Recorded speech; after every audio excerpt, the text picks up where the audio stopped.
Myself Vashini. Currently I am pursuing BE 6M Computer Science in Sri Venkateshwara College of Engineering. My topic is non-conventional energy.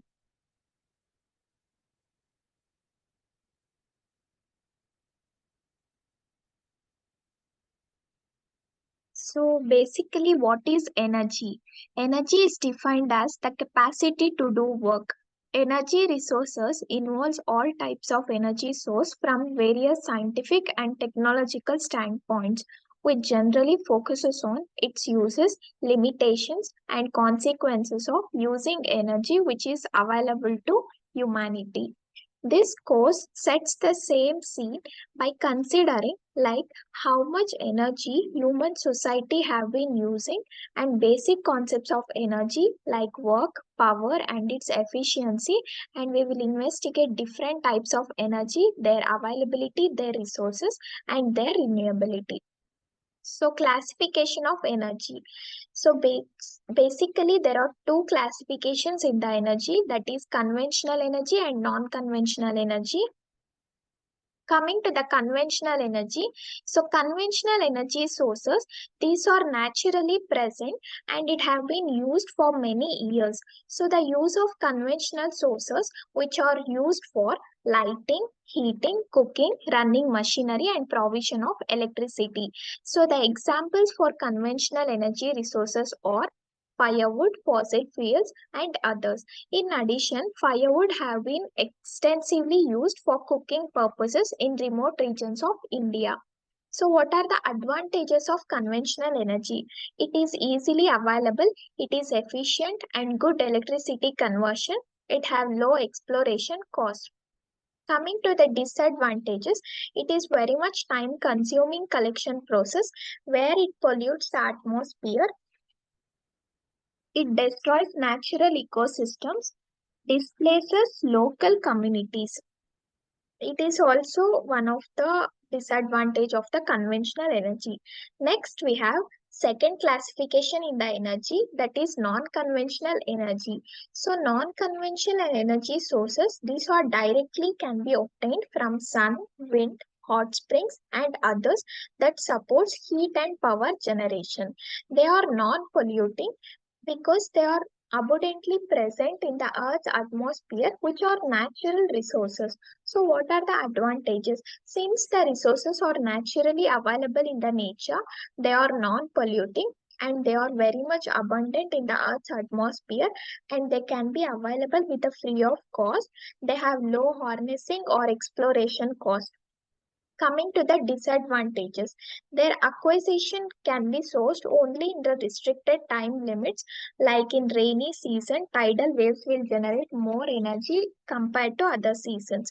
But disadvantages coming to the tidal energy, it will generate more power production only during the rainy season, but in drought or summer season, it can't generate electricity and it is not viable commercially. That is, it is not usable for commercial purpose and it have lower efficiency levels. Next we have biomass. So biomass, it is also a conventional uh, classification of energy. So basically what is biomass? So it is also considered as an energy, where it can be considered as energy in the industry term. It refers to obtain the energy by burning wood, plants, and other organic matter. So, for example, manure, it is also an organic material. Although burning plants, manures, etc., after burning them, they releases carbon dioxide to the atmosphere, so that we will classify or we will group those categories into renewable form of energy. So it is renewable energy. Why it can be grouped into renewable form of energy means because here we will replace the plant and organic materials. Because when we burn the plants and the manure, it will release the carbon dioxide. So here we are replacing plants and organic materials. So this picture which generally depicts the biomass and it is also be categorized into renewable energy. So types of biomasses are garbage, landfill gas, crops, alcohol fuels, and wood.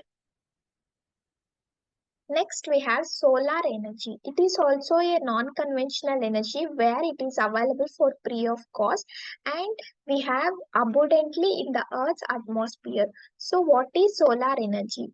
So, solar energy it is the most abundant compared to all energy resources and it can even be harnessed even in the cloudy weather. So, the rate at which the solar energy is intercepted by the Earth is about 10 times greater than the rate at which the humankind can consume the energy. So, solar technologies they can deliver heat, cooling, natural lighting, electricity, and fuels for a host of applications. So, solar energy means it converts solar energy directly into the electrical energy by using photovoltaic cell or panels or through mirrors where they have more concentration of solar radiation. Although not all countries are equally endowed with solar energy, a significant contribution to the energy mix from direct solar energy it is possible for every country. So the cost of manufacturing solar panels has plummeted dramatically in the last decade, making them not only affordable but often the cheapest form of electricity. So the solar panels they have a lifespan of 30 years and they come in variety of shades depending on the type of the material we have been used for the manufacturing. So this picture which generally depicts the solar energy. So here we have sun where we will get the solar radiation directly from the sun. These radiations can be easily observable by using solar technologies like solar panel. And here we have charge controller where it converts the solar panels. They convert the solar energy directly into the electric current or electricity so that it can be passed to the charge controller. Again, it will be passed to the battery system to convert direct power, or we can pass to the inverter to convert the alternating current, that is alternating current power. So this picture which depicts how the solar energy have been converted to the electrical energy in the useful form. Next, we have wind energy. So it is also a non-conventional energy where it can be renewable. So wind energy, it harnesses the kinetic energy of moving air by using large wind turbines located on land or in sea or fresh water. So we can generate the wind energy by using large wind turbines which are located on land or in sea or fresh water.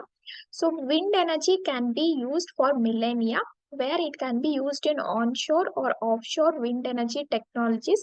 They have been evolved since the last few years because to maximize the electricity production with taller turbines and larger rotor diameters.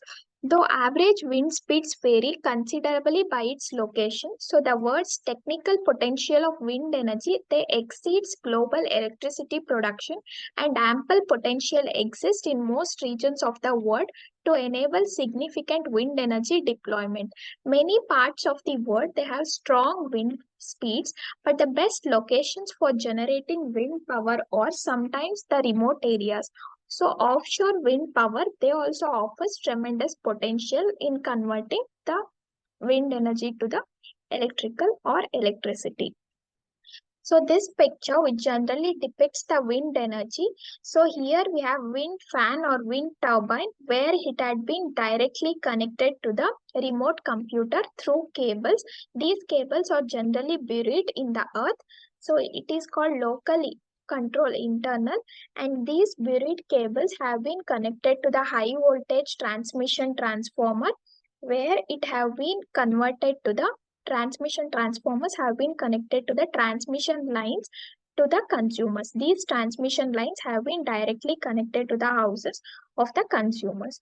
So how it works means as the wind or this fan rotates, that will be generate the converts wind energy to the electrical energy through the cables and this computer monitoring it converts that and also we have here transformers. So the transformer it will directly connect that electricity to the transmission lines and these transmission lines will directly connect to the consumers houses or where it can be commercially usable. Next, we have hydropower. This is also a non-conventional energy. So hydropower, it harnesses the energy of water moving from higher to lower elevations. So it can be generated from reservoirs or rivers. So reservoir hydropower plants, they rely on stored water in a reservoir, while run-off river hydropower plants, they harness energy from the available flow of the river. So hydropower reservoirs, they have often uses multiple uses, like they provide drinking water or water for the irrigation, even though flood and drought control, navigation services, as well as energy supply. So hydropower means here the water have been converted to the electricity or electrical energy. So hydropower currently it is the largest source of renewable energy which is available in the electricity sector. So it generally relies on generally stable rainfall patterns, but it have negative impact in case of droughts or any changes to the ecosystems in case of rainfall patterns. So this picture which generally depicts the hydropower. Here we have sun, these are the wind fans. Here we have storage tanks, powerhouse, and transformers which are directly connected to the transmission lines. So as long as the sun radiates its energy, and as long as we will get the solar radiation, and as long as the fan here rotates, it will be connected to the storage tanks. So the storage tanks have been connected to the powerhouse by using penstocks. Between the storage tanks, we have penstocks and the wires. These have been directly connected to the powerhouse, and the powerhouse have been connected to the transmission or the transformer. So the transformer has been connected to the transmission lines, and transmission lines have been connected to the consumer's house. So this hydropower plant have been always, it should be implemented in not on the top mountains, but it should be always implemented, or it have been always uh, developed in the small hills. So low cost power is used to fill the top storage tanks at times of high demand power. Whenever there is a demand for the high power, it will be again regenerated for the customers. Next, we have geothermal energy. It is also a non-conventional form of energy. So it is the heat energy from the earth. So generally, what is geo? Geo means earth. Thermal. Thermal means heat. So it is the heat energy which we are getting from the earth. So geothermal resources, these are the reservoirs of hot water that exist or as human made at varying temperatures and depths below the earth's surface. So what are the advantages of geothermal energy?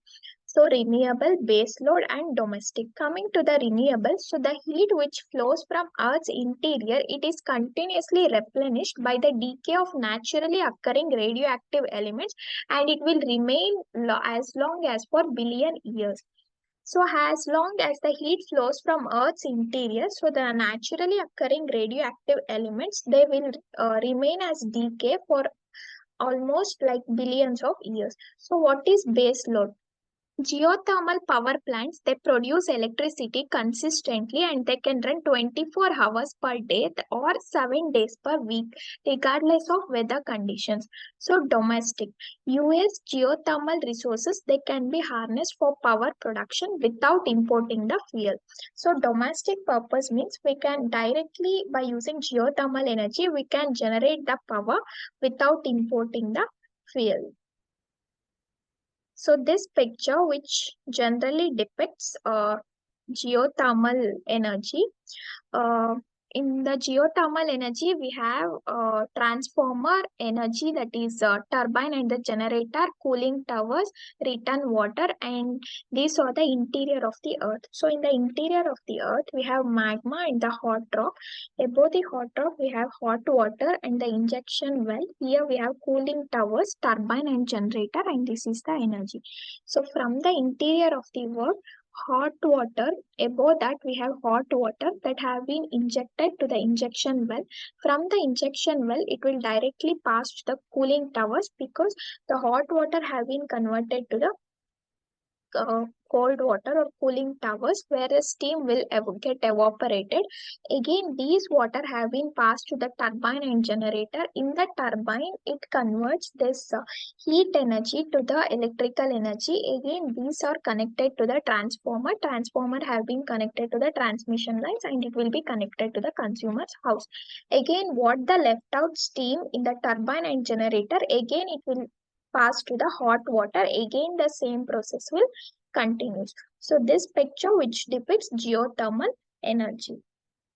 Next, we have tidal energy. It is also one of the non-conventional energy example because it is available for the free of cost and it will be abundant on the Earth's atmosphere. So tidal energy, it is the power which is produced by the natural rise and fall of tides caused by the gravitational interaction between the Earth, Sun and the Moon. So the tidal currents with sufficient energy for harvesting occur when water passes through a constriction, causing the water to move faster. So tidal energy is the power which is produced by the rise or fall of tides based on the gravitational interaction between the earth, sun and the moon. So tidal currents are sufficient for the energy where there have been constriction because in that constriction the water will move faster. Using specially engineered generators in suitable locations, tidal energy have been converted to the useful forms of power including electricity. So other forms of energy can also be generated from ocean, including waves, persistent ocean currents, and the differences in temperature and the salinity in seawater. But with the help of these, we can generate the electricity. So this picture which depicts how the tidal energy works. So here we have sluice gates, tidal barrage, turbine tunnel and tidal basin. So in this water or above the sea level water, we have here turbine tunnel. As long as the water passes here, and sluice gates will open whenever there will be passage of water through the turbine tunnel. As long as the turbine rotates, we will get that ocean currents have or waves that have been converted to the electricity, so that we will get electricity by converting that hydropower or that water energy to the electricity. So this is the tidal energy working, and this picture which depicts how the tidal energy works. Thank you.